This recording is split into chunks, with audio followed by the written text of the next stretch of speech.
Hello and welcome. It is Nomadic Shaman here. Thank you so much for visiting my page. Today's video is going to be centered around STDs, that is spiritually transmitted demons. So an incubus is a male sex demon and a succubus is a female sex demon. Other names that they go by or refer to would be a marine spirit, or even a spiritual wife or a spiritual husband. So what is the intent or goal of this entity, this demon, this attachment? Well, they tend to be very possessive, jealous, and territorial. So keeping you at an arm's length, keeping you isolated. And I'm going to share a little bit more about that. Keeping you from attaining your destiny, keeping you from getting on the road to achieve your soul's mission, your soul's purpose, also stealing your spiritual gifts and your spiritual inheritance. Now, they also block blessings in the form of intimacy with romantic partners, experiencing intimacy through friendships, family, as well as partnerships or even business or jobs. Okay, the goal is to keep you isolated. And let's say if a witch went ahead and sent one to you or sent you this as an attachment. Well, if you're isolated, that over a certain amount of time, substantial amount of time, this starts to begin to affect your mental, which now affects your emotional, which now affects your physical. So now that your vibration has been lowered, the success rate of one, sending spell work and it actually being effective is pretty high. Second, it's an opportunity for you to become their own personal generator as they harvest, harness, and siphon your energy.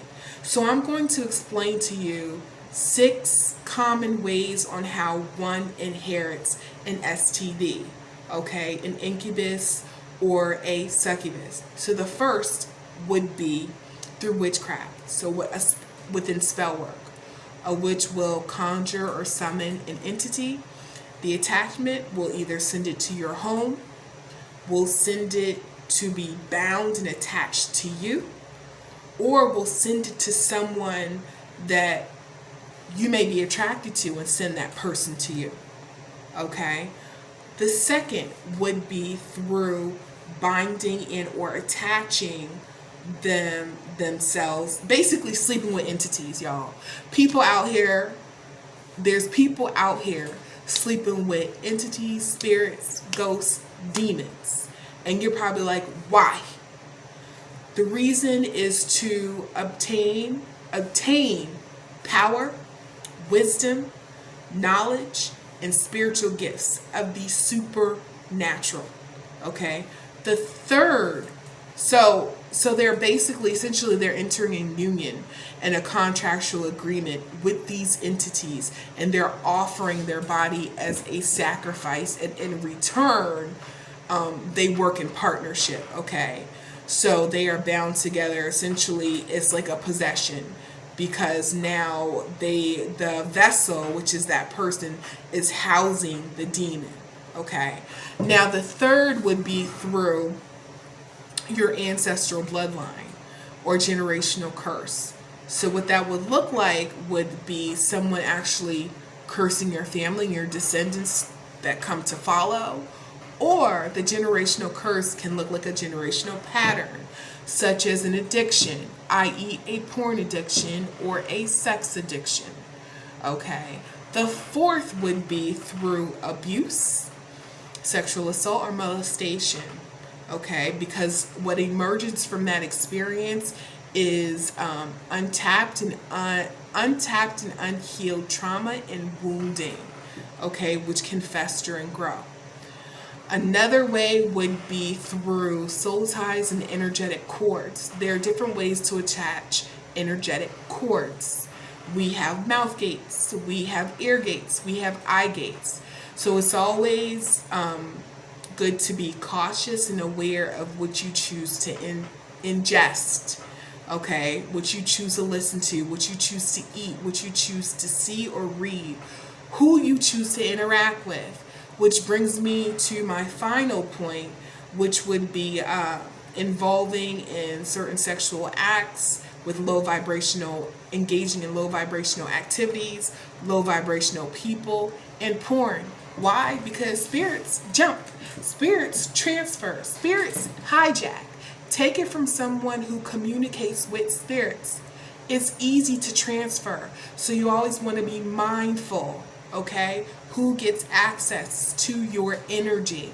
Now that I've explained 6 common ways of how one can inherit an STD, I'm going to share with you 5 telltale signs to identify whether or not you have this attachment. Now, I will preface this as a disclaimer. Just because you have one doesn't necessarily mean you have an STD. However, if what I'm about to explain is consistently happening over time and you can check off all of these boxes, chances are you may very well have an attachment. The first, okay, they enter into your dream state. Within your dream state, you are experiencing a sexual dream, which you will now experience either masturbation, ejaculation, stimulation, or consummation. Okay, the dream is so vivid and so real, you are actually feeling a physical sensation on your body. Okay, stimulation or even ejaculation on your body from your dream, your sexual dream. Okay, the second would be, let's say if you're waking up out of your dream state. Now you're feeling a ringer. Now you're feeling a ring on your wedding finger. You like, what the hell? But you feel it.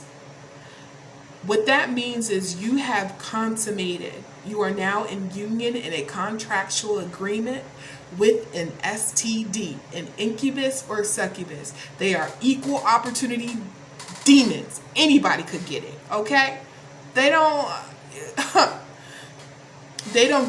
differentiate. They don't discriminate. Equal opportunity. Anybody could get it, okay? The third, let's say if you're waking up out of your dream, right? Or if you're going to sleep, because it doesn't necessarily always have to take place in your dream state. You could be up and then all of a sudden you're feeling certain sensations around your body and now you're aroused and it's only you. Okay, that's an example of you having an interaction with an STD, a spiritually transmitted demon. Another way for you to identify would be smell. If you can smell in the spirit, I can. So if you can smell in the spirit, you can smell either a fishy smell, mildew, mold, or even like a sewer smell. If it's not in your home, on people around you, pay attention. Another example would be if you have spiritual children, but you do not have physical children. You've never been married. You have difficulty with getting married. You're not married.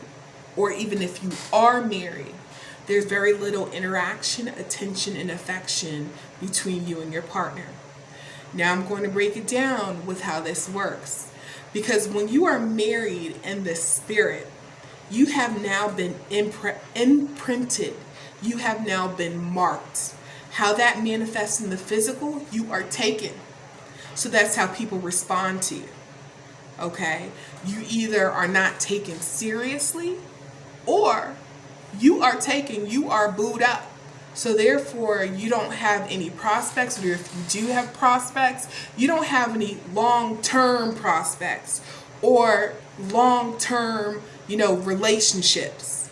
Okay, now keep in mind, I said that if it's 1 or 2 or 3 things, no need to be alarmed. However, if all of the things that I mentioned, you can check off the box and they are consistently happening over time, chances are very high that you do have an attachment. Now, moving on, how does one feel during the encounter or after the encounter? You can feel violated. You can feel helpless. You can feel defeated. You can feel mental anguish. You can feel shame, guilt, blame. These are some of the emotions that one may feel having experienced this. Okay? And then let's wrap up with, well, what can you do?